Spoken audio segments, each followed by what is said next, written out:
პარლამენტში საგამოძიებო კომისიის ხდომა გაიმართა, განიხილავდნენ მედიის და გამოხატვის თავისუფლების დარღვევის ფაქტებს. ხდომაზე მიწვეულები იყვნენ გიორგი იაკობაშვილი, ვახტანგ ხუმზიაშვილი, გიორგი მამაცაშვილი, ბექა სივსივაძე და ბონდო მძინარაშვილი. მათ სააკაშვილის დროს არსებული ზეწოლა გაიხსენეს და უმძიმეს ფაქტებზე გაამახვილეს ყურადღება.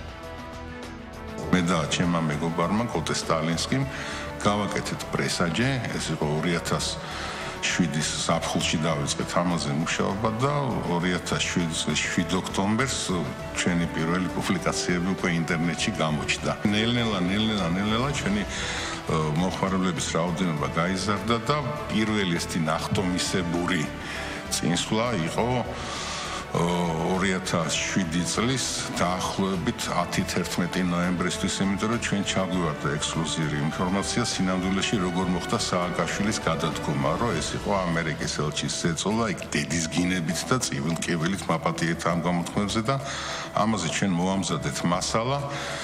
ეს მასალა გამოქვეყნდა, როზეტა ჭღამაიას მასალა იყო და აი აქედან დაიწყო უკვე პრესაჯის არნახული პოპულარობა, არნახული გავლენა, რამაც პიკს მიაღწია უკვე სადღაც 2009 წელს. ამის პარალელურად მე აუცილებლად მინდა ვისაუბრო, იმიტომ რომ კავშირში არის თვითონ კავკასუს ონლაინის ბეთან, რაც დაემართა ამ კომპანიას საბოლოოდ 2008 წლის განმავლობაში მამია სანადირაძემ შეძლო მოეზიდა ინვესტორები და გეხსოვებათ ალბათ შავ ზღვაში ჩადო ინტერნეტ კაბელი, მაგრამ ფოთამდე რომ მოვიდა, ფოთიდან თბილისამდე უკვე დაკავშირება აუგრძალეს ნაციონალურმა მოძრაობამ, ხელისუფლებამ, მთავრობამ, ალბათ ვიღაცა იყო დაინტერესებული, ცხადია ამის გარეშე არაფერი აკეთებოდა. შესაბამისად ეს პროექტი შეჩერდა. თან გაითვალისწინეთ ის ამბავი, რომ უკვე მოლაპარაკებებიც იყო დასრულებული აზერბაიჯანთან, საქართველოს საშუალებით ინტერნეტი უნდა მიწოდებულიყო ცენტრალური აზიის სახელმწიფოებში, მოლაპარაკებები დასრულებული იყო სომხურ მხარესთან, ირანში უნდა მიგვეწოდებინა ინტერნეტი და ფაქტობრივად ჩვენ ხდებოდით ინტერნეტის მხრივ თვალსაზრისით ხდებოდით დამოუკიდებლები იმის გათვალისწინებით, რომ მაშინ სააკაშვილი ყოველი ჯიხურის გახსნაზე მიდიოდა და ეს შუქდებოდა როგორც საქართველოს ეკონომიკური წინსვლის რაღაც მაგალითი. წარმოიდგინეთ, რომ არც სააკაშვილი და არც პრემიერ-მინისტრი ეს კი არა ეკაშ არაშიძე იყო თვალსაზრისით მაშინ ეკონომიკის მინისტრი, უბრალოდ მთავარი სპეციალისტიც კი არ გამოუგზავნიათ ამ ხელა პროექტის პრეზენტაციაზე. მაშინე დავასვენი, რომ კავკასუს ონლაინის თავზე ეს შავი ღრუბლები თავს იყრიდა. 80%-ზე მეტი ეკავა კავკასუს ონლაინს ინტერნეტ ბაზარზე და ამ დროს დაიწყო ესეთი რაღაცა განვითარება სჭირდებოდა დავუშვათ კაბელების ჩადება ჭებში, ეს ჭები იყო ელექტროკავშირის საკუთრება, ალბათ გახსოვთ. ელექტროკავშირი იყო ბუნებრივი მონოპოლისტი, შემდეგ ელექტროკავშირი გადაეცა სილქნეტს და კავკასუს ონლაინს უბრალოდ უარი უთხრეს უკანონოდ, რომ ეს კაბელები ჩადებულიყო ჭებში. სანადირაძემ პრობლემა ისე გადაწყვიტა, რომ კორპუსიდან კორპუსზე ეს კაბელები გადაყავდა. სილქნეტის და მერიის თანამშრომლები ერთად დადიოდნენ სახურავებზე. მერიის თანამშრომლს ხელში ეკავა ნაჯახი, რაც არის ნაჯახი ხელში ეკავა. სილქნეტის თანამშრომელი ეუბნებოდა მერიის თანამშრომელს, რომ აი ეს არის კავკასუსის კაბელი და ჩაჭრიდა და იმ კორპუსში ახლა ინტერნეტი ითიშებოდა, ცხადია, ხო ასეა. კავკასუს ონლაინიდან ჯგუფი იგზავნებოდა ოპერატიულად, კაბელის აღდგენა ხდებოდა, მაგრამ მეორე დღეს ისე ვიჭრებოდა. ამ დროს, როცა ეს ინტერნეტი ითიშებოდა, მანქანა შემოვიდოდა კორპუსის ეზოში და მეგაფონით იძახდნენ, რომ ვისაც ინტერნეტის ხარისხიანი ინტერნეტი უნდა, აი სილქნეტი, შეიძლება სხვა კომპანიებიც იყვნენ, მაგრამ სილქნეტი იყო ძირითადად. გადმოდით ჩვენთან. ესე 80%-დან ჩამოვიდა 70%-ზე, 75%-ზე, 60%-ზე ამის პარალელურად სანადირაძეს ემუქრებოდნენ დაუშვათ იქ ოჯახის წევრების ხელყოფით 4 შვილის პატრონს, კარგ ადამიანს, კარგ მეოჯახეს. აი ამ სუყალფერ წნეხში რომ მოექცა მამია სანადირაძე იძულებული იყო მაშინ მითხრა სანამ სულ გაანადგურებენ მთლიანად ალბათ ჯობია გავყიდო. მე რამდენჯერმე უთხარი მამიას, მამია სანამ ეს მოხდება ჩემი დომენი დამიბრუნე. მოთხოვნა იყო რომ პრესაჯე მე არ უნდა დამბრუნებოდა და პრესაჯე უნდა წასულიყო მათკენ. არის ესეთი პიროვნება გიორგი კაპანაძე, რომელიც დღეს არის ნაციონალური მოძრაობის პოლიცსაბჭოს წევრი, გადაეცა მას 15 ივნისის ცნობილი დარბევა, ხომ გახსოვთ? პოლიციის მთავარ სამმართველოსთან. მხოლოდ ITV-მ გადაიღო და ესეც სრულიად შემთხვევით მოხდა, იმიტომ რომ მარშალ გელვანის მხრიდან იყო ყველა ჟურნალისტი და ყველა კამერა შეკრებილი, მათ შორის ჩვენი კამერაც, რომლებსაც წაართვის კამერები, წაუშალის მასალები ძალოვანებმა, თუმცა სააპელაციო სასამართლოში ქვევითა მხრიდან ჩვენ ყავდა მაშინ ჯგუფი გაგზავნილი და ამ ჯგუფმა გადაიღო დარბევის კადრები, რომელიც შემდეგ აჩვენეს. ოიარა მსოფლიო ამ კადრებმა და ამაზე იყვნენ ნაცები განსაკუთრებით გამწარებულები ჩვენს. 2011 წლის მარტია ალბათ, აი ეს სახლებიდან მუშაობთ, როდესაც სოროსის ფონდის ხელმძღვანელმა კეთი ხუციშვილმა ვიღაცის პირით შემომითვალა, რომ ჩვენთან ახლა იქნება გრანტები, დავწერეთ პროექტი და მიცეს სხვას, ვისაც საერთოდ არ ჭირდებოდა ეს ამბავი და შემდეგ დაურეკე ზვიად ქორიძეს, რომელიც იყო ბორდის წევრი და მე ვთხარი რა არის მეთქი ახლა ეს და მე რატომ ეუნებიო მედია პროექტების კოორდინატორი არისო ალეკო ელისაშვილი. ეხლა ყველანი კარგად ხვდებით რას ნიშნავს 2011 წელს სოროსის ფონდში მედია პროექტების კოორდინატორის პოსტი. პრობლემები იბერიას დაიწყო უკვე 2003 წელს, როდესაც ქვეყანაში მოხდა რევოლუცია.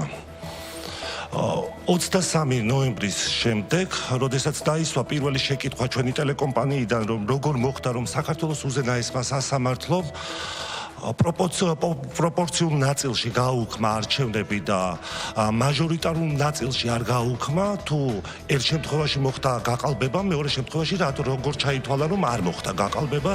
რა თქმა უნდა, ამ შეკითხვაზე პასუხი არ არსებობდა და არც მოსწონდათ აი ამ შეკითხვაზე, რომ მივადგებოდით კონკრეტულ ადრესატს და ვეკითხებოდით რა მოხდა. ამის შემდეგ უკვე სხვა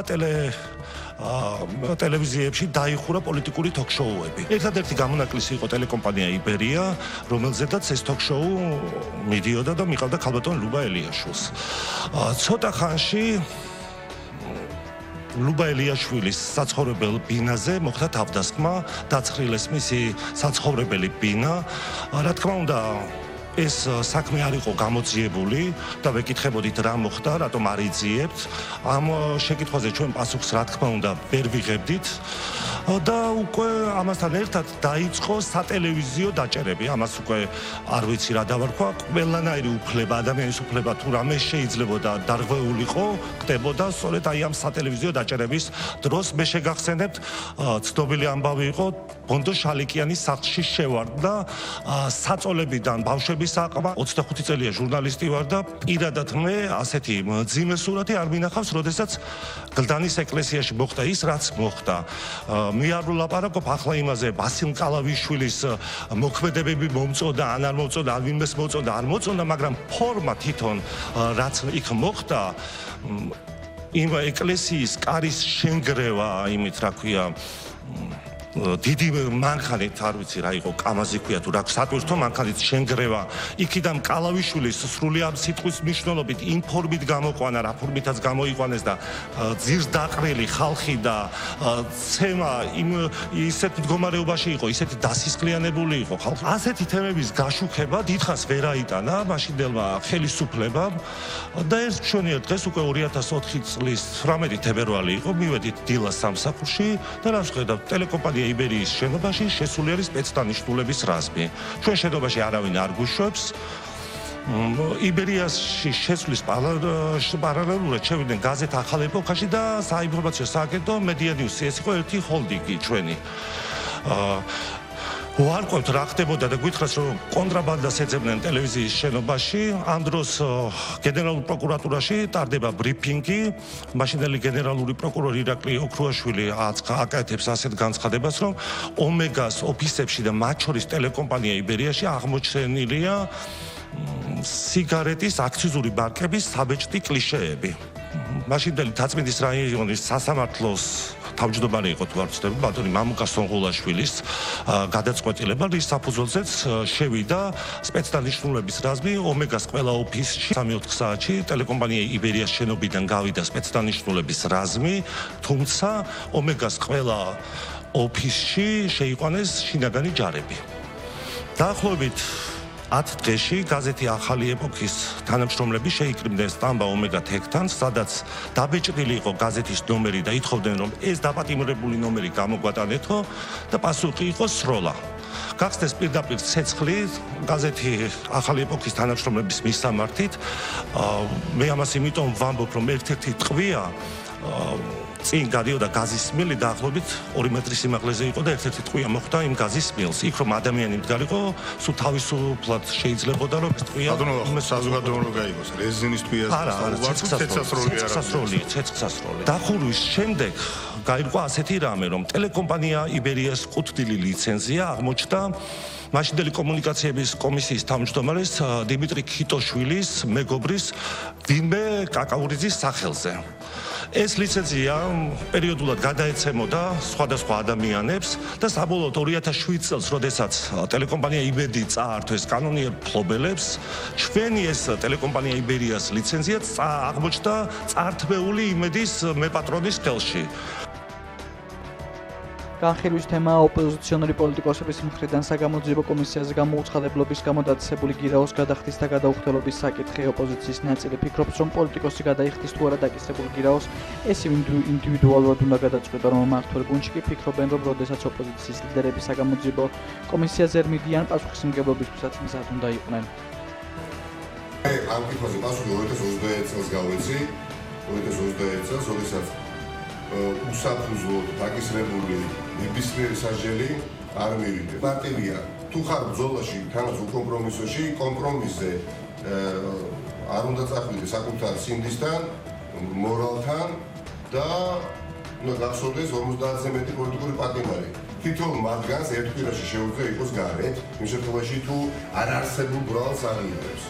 50-ზე მეტი პოლიტიკურ პატიმარს თუ ისინი აღიარებენ არ არსებულ ბრალს, მათ შეუძლიათ მაქსიმუმ ჩემის აზრით ერთ კვირაში იყვნენ საკუთარ ოჯახის წევრები, მაგრამ ამას არ აკეთებენ. ამიტომ ახლა პოლიტიკოსებს გაცილებით მეტი მოგვეთხოვება. ბრძოლის სტრატეგია მოიცავს ისეთი გადაწყვეტილებების მიღებას, რომელიც ქართულ ოცნებას არ გაუმარტივებს საქმეს. ჩვენ ვიცით, რომ ნებისმიერი გადაწყვეტილება, რომელიც სასამართლომ უნდა მიიღოს, დაკავშირებული არის ივანიშვილის და შესაბამისად რუსული პოლიტიკური ნების აღსრულებასთან. აქედან გამომდინარე, ჩვენ ველოდებით, როგორ წარიმართება ეს სასამართლო პროცესი, ცხადია არ არის გამორიცხული, რომ ჩვენი პარტიის ლიდერები იქნენ დაპატიმრებული, თუმცა არანაირი ციხის მუქარა ჩვენ უკან არ დაგვახევინებს იმ ბრძოლაზე, სადაც სასწორზე დევს საქართველოს მომავალი, საქართველოს მშვიდობიანი და ევროპული განვითარება. ზოგს წარმოუდგენია მისი ბრძოლა, მათ შორის შეიძლება ამგვარი პროტესტის, ამგვარი ფორმით გამოხატული, რასაც პრაქტიკულად ნებაყოფლობით ამ რეჟიმის მოღალატური და კრიმინალური რეჟიმის ციხეში ჩაჯდომა ქვია, სხვა წარმოუდგენია სხვანაირად, ამიტომ ჩვენ არც არავის დამონათებას და არავის სულისწავლებას არ ვაპირებთ. ჩვენ მე პირადად განაცხადე არაერთხელ, რომ არც ამ მოღალატეთა მიერ შექმნილ პარლამენტში ვაპირებ მისვლას, რაც არ უნდა მისი სტრუქტურა იყოს და არც ბუნებრივია შესაბამისად არაფრის გადახდას, რომელიც ამ სტრუქტურის მიერ იქნება დაწესებული. განარჩენი ყველა გადაწყვეტს ინდივიდუალურად, ვისაც როგორ წარმოუდგენია თავისი ბრძოლის გზა. ეს არ არის ყველაზე პრინციპული საკითხი და აქედან გამომდინარე ყველას აქვს დამოუკიდებლად მოქმედების საშუალება. ამ ადამიანების გადასაწყვეტია, რა სტრატეგიას აირჩევენ, რა მიდგომით და დამოკიდებულებას გამოხატავენ საგამოძიებო კომისიისადმი, მაგრამ ყველამ უნდა იცოდეს, რომ სათანადო პასუხისმგებლობისთვისაც მზად უნდა იყვნენ აუცილებლად, იმიტომ რომ ასე აბუჩათაგდება როგორც საზოგადოების, ასევე საპარლამენტო საგამოძიებო კომისიის წესების და ზოგადად კანონმდებლობის, რა თქმა უნდა, ამ აბუჩათაგდებას ექნება შესაბამისი საკანონმდებლო შედეგები. თუ ისინი მზად არიან ამ შედეგებისთვის, რა თქმა უნდა, მათი არჩევანია, გადაიხდიან, თუ არ გადაიხდიან. მათი არჩევანია, რასაც უნდა იმას გადაწყვეტენ, მაგრამ ის უბრალოდ რომ ისინი არ ღვევენ კანონს, ამას ვერ ექნება გამართლება მიზეზით, რომ ვინმე სადმი პროტესტს გამოხატავენ. არის კანონი, არის სათანადო წესები და ამ წესებს ჭირდება პატივისცემა.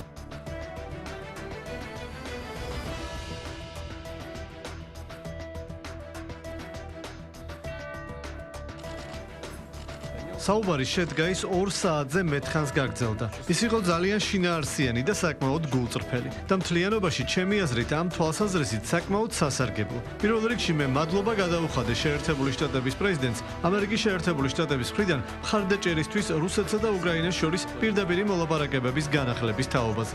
ამერიკის შეერთებული შტატების პრეზიდენტმა გამოთქვა თავისი პოზიცია საომარი მოქმედებების შეწყვეტასთან, ცეცხლის შეწყვეტასთან დაკავშირებით. რუსეთი შესთავაზებს და მზადაა იმუშაოს უკრაინულ მხარესთან მემორანდუმზე შესაძლო სამომავლო სამშვიდობო ხელშეკრულების შესახებ. რიგი პოზიციების განსაზღვრით. მაგალითად, როგორიც არის დარეგულირების პრინციპები, სამშვიდობო შეთანხმების შესაძლო დადების ვადები და ასე შემდეგ. შესაბამისი შეთანხმებების მიღწევის შემთხვევაში გარკვეული დროით ცეცხლის შეწყვეტის შესაძლებლობის ჩათვლით. ახლახან ვლადიმერ პუტინთან 2 საათნახევრიანი საუბარი მქონდა. ვფიქრობ გარკვეულ პროგრესს მივაღწიეთ. იქ საშინელი ვითარებაა. ყოველ კვირა 5000 ახალგაზრდა იღუპება, ასე რომ იმედია რაღაც გავაკეთეთ. დიდი ხანია ვიცნობ მას. ვკითხე, როდის დავასრულებთ ამ სისხლისღვრას. ეს სისხლისღვრაა და მე მჯერა რომ მას სურს ამის დასრულება, მჯერა რომ პუტინს სურს ამის გაკეთება. ახლა თუ ვიფიქრებდი რომ პუტინს არ სურს ამის დასრულება, არც კი ვისაუბრებდი ამაზე. მთელი ჩემი ცხოვრება გარიგებაა, ერთი დიდი გარიგება. ახლა რომ ვფიქრობდი რომ პუტინს არ სურს ამის გაკეთება, არც კი ვისაუბრებდი ამაზე. ვფიქრობ მისთვის საკმარისია. ეს დიდი ხანია გრძელდება, ეს უკვე 3 წელზე მეტია მიმდინარეობს. ჩვენს ჯარებს ჩვენი ტერიტორიებიდან არავინ გაიყვანს. ეს ჩემი კონსტიტუციური ვალია, ჩვენი სამხედროების ვალია, არანაირი ულტიმატუმები. არავინ დათმობს თავის მიწებს, თავის ხალხს, თავის სახლებს. არ ვიცი რა პრინციპებია მემორანდუმში, რომლის შესახებაც ადრე განაცხადა პუტინმა. თუ რუსეთი პირობა დაყენებს ჩვენი ჯარების გაყვანას ჩვენი მიწებიდან, ეს ნიშნავს, რომ მათ არ სურთ ომის დასრულება, რადგან მათ ზუსტად ესმით, რომ უკრაინა ამას არ გააკეთებს. კიევი და პარტნიორები განიხილავენ მაღალი დონის გუნდების შეხვედრის შესაძლებლობას. შეერთებული შტატები, უკრაინა, რუსეთი და ევროპული ეროვნული უსაფრთხოების საკითხებში მრჩევლები, ასევე დიდი ბრიტანეთი.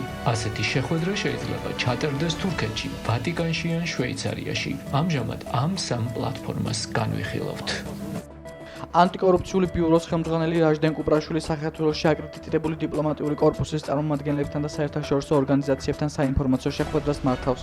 დახურულ კარს მიღმა განხილვის მთავარი თემაა ამერიკული ფარას ანალოგი უცხოეთის აგენტების რეგისტრაციის აქტი. ვაპირებ კენჭი ვიყარო რა, გამომგიდეთ. რატომ გადაწყვიტეთ? არის რაღაც საკითხები, რაც დასალაგებელი რაიონი არ გქონია. მოლოდინი როგორი გაქვთ დაგიჭერენ მხარს ხაშურის მუნიციპალიტეტში? ეგ ხაშური უნდა გადაწყვიტო. ისეთ ახლა სამჯერად ოპოზიცია სხვადასხვა დროს მოგებული ახლა რა გითხართ აბა? საპარლამენტო არჩევნები აქვს სამჯერ მოგებული. ოპოზიციიდან დაგებული მაგ ტექსტებში. თქვენ კონკურენტი იცით უკვე ვინ იქნება მართველი გუნდიდან? რაში მაინტერესებს? საერთოდ ჩემი არც მაინტერესებს ვინ იქნება ეს. თუ ვინას გაუკეთებიათ შემდეგ რაიონისთვის არც ერთ რაიონში არ არის ტრიბეში კინოთეატრი და ერთადერთი ჩვენ რაიონს. ხოლო ერთი რაღაცა ვარ. ახალგაზრდები. ასე რომ ნახეთ რაიონ თვითონ მოსახლეობა. რეგიონული განვითარების მინისტრმა კახაბერ გულედანმა შიდა ქართლის რეგიონში შეხვედრა გამართა. შეხვედრაზე მუნიციპალიტეტებში მიმდინარე და გეგმილი ინფრასტრუქტურულ პროექტებზე ისაუბრეს. გარდა ამისა, იმსჯელეს რეგიონში არსებულ გამოწვევებსა და საჭიროებებზე კახაბერ გულედანმა ხაზი გაუსვა რეგიონებთან მჭიდრო თანამშრომლობის მნიშვნელობას და კიდევ ერთხელ გამოხატა მხარდაჭერა ადგილობრივი თვითმმართველობის მიმართ. შეხვედრას რეგიონული განვითარების მინისტრის პირველი მოადგილე ლევან ზაუტაშვილი, შიდა ქართლის სახელმწიფო რწმუნებული სიმონ გულედანი და გორის, კასპიის ქადერისა და ხაშურის მუნიციპალიტეტების მერები და საკრებულოს თავმჯდომარეები ესწრებოდნენ. შეხვედრას ასევე დაესწრნენ სახელმწიფო რწმუნებულის ადმინისტრაციის და შესაბამისი ზედამხედველობის კომპანიების წარმომადგენლები. ეს სტუმრად იმყოფებოდა შიდა ქართლში რეგიონული განვითარების მინისტრი, მინისტრთან ერთად შევხვდით 4 მუნიციპალიტეტის მერს და საკრებულოს თავმჯდომარეებს.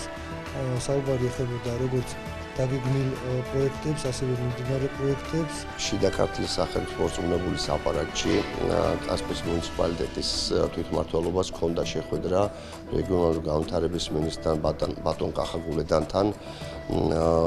ბატონ მინისტრთან და გუბერნატორთან ერთად გავიარეთ მუნიციპალიტეტში მიმდინარე პროექტები.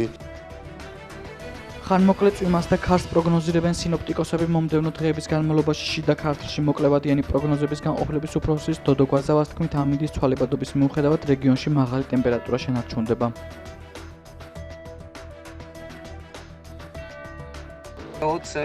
მაისის დღის მეორე ნახევრიდან ზოგან ხანმოკლე წვიმა ელჭექით, რასაც თან ახლდეს იქნება ცვალებადი მიმართულების ქარის გაძლიერება.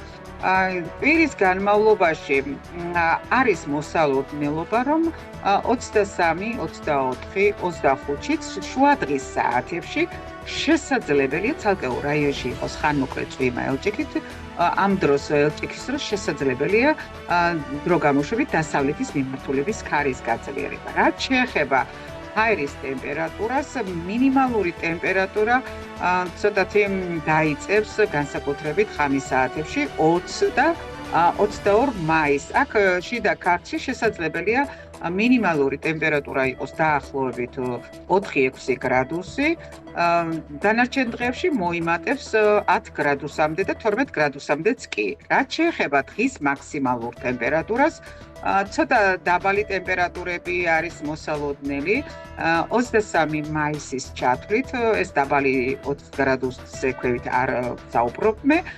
აქ მოსალოდნელია მაქსიმალური ტემპერატურა 22-დან 25 გრადუსამდე და კვირის ბოლოსთვის განსაკუთრებით 24-25 მაისს შიდა ქართლში მოსალოდნელია ჰაერის მაქსიმალური ტემპერატურის მომატება 28-დან 30 გრადუსამდე.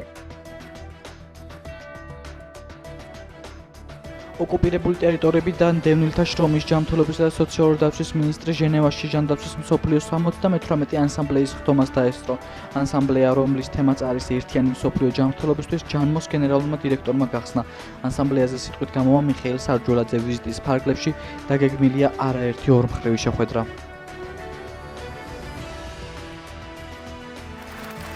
განსაკუთრებულად ამაღელვებელია და განსაკუთრებულად სასიამოვნო, როდესაც გაქვს შესაძლებლობა წარმოადგინო შენი ქვეყანა, რომელიც მთელი მსოფლიო თანამეგობრობის თვალწინ აღიარებულია როგორც წარმატებული სახელმწიფო, ისეთი მნიშვნელოვანი მიმართულებით, როგორც ამჯერად იყო მალარიისგან თავისუფალი ქვეყნის სტატუსის მინიჭება.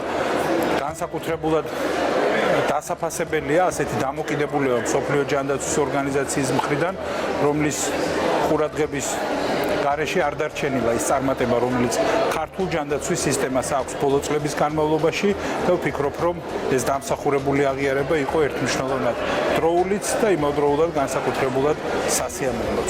უკვე 20 წელი გავიდა მას შემდეგ, რაც ძალაში შევიდა ჯანმრთელობის მსოფლიო ორგანიზაციის თამბაქოს კონტროლის ჩარჩო კონვენცია. ამ დროის განმავლობაში თამბაქოს მოხმარების გავრცელება გლობალურად 1/3-ით შემცირდა, ხოლო დღევანდელი მონაცემებით 300 მილიონით ნაკლები მწვეველია იმ რაოდენობასთან შედარებით, რაც იქნებოდა გავრცელების დონე უცვლელი რომ დარჩენილიყო. ყოველწლიურად ჯანმო კიდევ მეტ ქვეყანას ეხმარება, რომ დანერგონ მტკიცებულებაზე დაფუძნებული ღონისძიებები თამბაქოს წინააღმდეგ ბრძოლისთვის. გასულ წელს თამბაქოს სადა შეფუთვა შემოიღეს კოტ დივუარმა, საქართველომ, ლაოსმა და ომანმა. დღეს ჩვენ ვცხოვრობთ დაავადებათა აღმოფხვრის ოქროს ეპოქაში. გასულ წელს კაბო ვერდე და ეგვიპტე მალარიისგან თავისუფალ ქვეყნებად იქნენ აღიარებულნი, ხოლო უკვე წელს საქართველომაც მიაღწია ამ სტატუსს. ვულოცავთ ამ ქვეყნებს.